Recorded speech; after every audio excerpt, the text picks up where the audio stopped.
Саламатсыздар ма, құрметті оқушылар, ата-аналар және мұғалімдер. Бүгінгі мен сіздерге ұсынған есебім ол күрделі пропорцияға арналған. Бірге оқайық.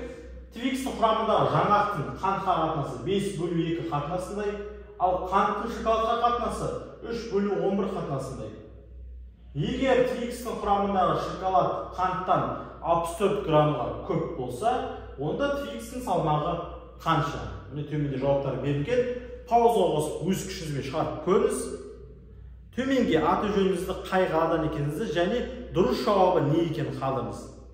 Ал санаулы секундтардан кейін мен сіздерге бұл есепті қалай шығару керек екенін бірге үйретемін. Мен сізді паузаға қосып өз күшіммен шығарды деп ойлаймын. Егер сіз әлі де ерініп отырсаңыз, ерінбей паузаға қосып дәптер мен қаламыңызды келіп қайтадан шығарып көріңіз. Себебі бұл тақырыпты сіздер негізі өтіп кеттіңіздер. Егер шығара алмай жатқан болсаңыз, уайымдап мұнаймаңыз, себебі біз қазір бұл есепті үйренеміз.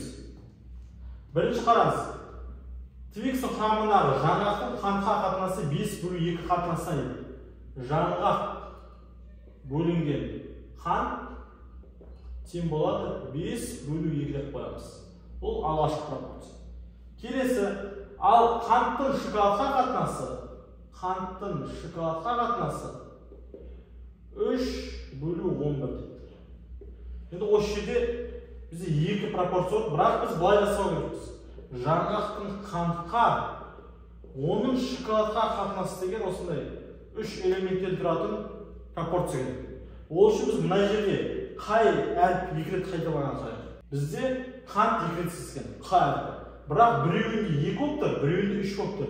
Біз мына жерге 2-ні жазамыз ба, әлде 3 жазамыз ба? Ойланып қалдық, не істерімізді білмей тұрмыз. Бізге не істеу керек?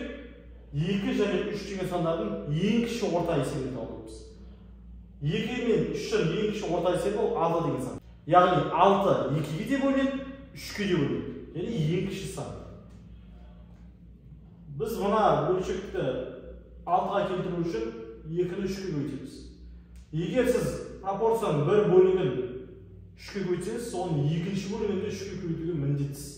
Олай жасамаған жағдайда есебіңіз қате шығады. 2-ші көйтеміз 6, 5-ші көйтеміз 15. Мына жерде қанттың тұсында 3 деп тұр, бірақ біз 6-ға кетіріппіз. Ең кіші орта есебі 6 болып себеп. Сол себептен істейміз, мына 3-ті 2-ге көйтеміз. Егер мына 3-ті 2-ге көйтсеңіз, онда 11-ді де 2-ге көйтуге міндетсіз. 3-ті 2-ге көйтсек 6, 11-ді көйтсек 22. Енді қараңыз.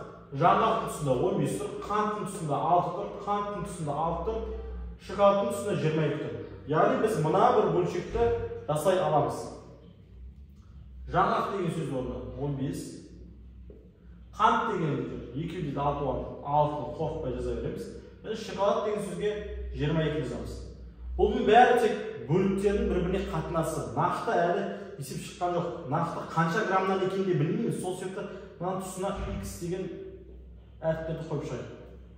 Енді келесі сөйлем оқиық. Егер Твикстің құрамындағы шоколад дейді, шоколад қанттан 64 граммға көп болса, шоколадтың көп екені көрініп тұр ғой, шоколад 22x, қант 6x, яғни шоколадтың 22 бөлігін алған, қанттың 6 бөлігін алған. Шоколад көбірек. Шоколадтан шегерсек қантты бізде не шығу керек? 64 грамм шығу керек. Себебі шоколадтың құрамы қанттан көп, қанша граммға? 64 грамм. 22x-тен шегереміз 6x-ті, ол бізде беру 64-ті. 22-ден 6 азайтсақ 16x, 16x-тен 64. x-ті мәнді табу үшін 64-ті бөлеміз 16-ға,